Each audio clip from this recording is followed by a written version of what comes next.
Your Excellency, Mr. Sot Poranto Krisnawan, Ambassador of the Republic of Indonesia, and Madam, Dean of the Diplomatic Corps, Excellencies, members of the Diplomatic Corps, senior government officials gathered here, business and labor representatives, distinguished guests, ladies and gentlemen. Good evening, Salamat Malam. Excellency, the government and the people of the Republic of South Africa join me in conveying to the government and the people of the Republic of Indonesia our warmest greetings and sincere congratulations on this, the special occasion. At the dawn of 17th August 2023, the Merdeka Palace was draped in red and white decorations, celebrating Independence Day. South African and Indonesian relations are underpinned by historical ties that go back more than 350 years, when the first people of Indonesian descent were brought to the Cape in the 17th century, as you had already mentioned. Ladies and gentlemen, formal diplomatic relations between our two countries were established in 1994. In 2008, the Joint Declaration on a Strategic Partnership for a Peaceful and Prosperous Future was signed by His Excellency President Mbeki and His Excellency President Yudhoyono, elevating the long-standing relations between our two countries to a strategic level. Indonesia is the only country in Southeast Asia with which South Africa shares a strategic partnership.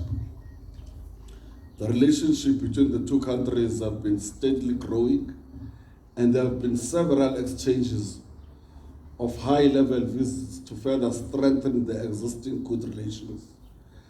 President Widodo recently attended the BRICS Plus dialogue in South Africa from the 23rd to the 24th of August, upon invitation from President Ramaphosa. I'm also pleased to note that a defense cooperation agreement between South Africa and Indonesia was signed during this visit, and South Africa looks forward to further strengthening and deepening our defense cooperation initiatives within the ambit of this agreement. Total trade between the two countries reached 29 billion in 2022.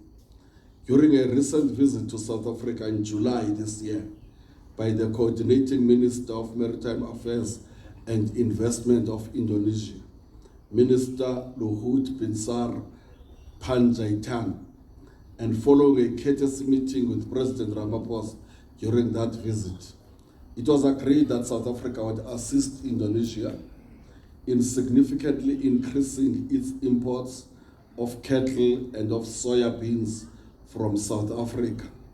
South Africa is keen to work closely with your country, Indonesia, to further expand and deepen the economic, trade and investment relations between our two countries.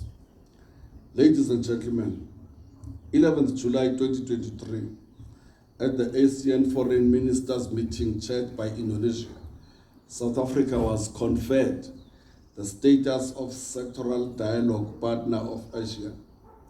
This provides an opportunity to further expand and strengthen existing institutional links, including technical cooperation. We wish to thank Indonesia for its support to South Africa to become the first country in sub-Saharan Africa to be granted the sectoral dialogue partnership. ASEAN is home to more than 670 million people, the population size of SADC, COMESA, and EAC, tripartite free trade area, and has a combined gross domestic product of about 3 trillion US dollars, about the size of the GDP of Africa. Cooperation between South Africa and ASEAN will provide opportunities to South Africa to grow such relations in the fields of trade, investment, as well as infrastructure development, technology transfer, education, and tourism. Ladies and gentlemen, our countries play critical roles in organizations of the South, including the Non-Aligned Movement, the Group of 77 and China, as well as the Indian Ocean Rim Association. South Africa regards Indonesia as an important partner to jointly advance the developmental agenda of countries of the South, and we will continue to seek further alignment of positions in the global fora in pursuance of the strengthening of multilateral organizations and the reform of the global political and economic institutions. South Africa and Indonesia firmly believe in the power of multilateralism, dialogue, and engagement. By working together, we can amplify our voices on the international stage, advocate for the interests of developing nations, and strive for a more just and equitable world. Your Excellency, in conclusion, let me once again extend my and my country's warmest congratulations to the people and the government of Indonesia on this joyous occasion of their National Day. Ladies and gentlemen, I now also invite you to raise your glasses in a toast to the government and the people of Indonesia on this auspicious occasion. May our relations grow stronger and stronger. Cheers.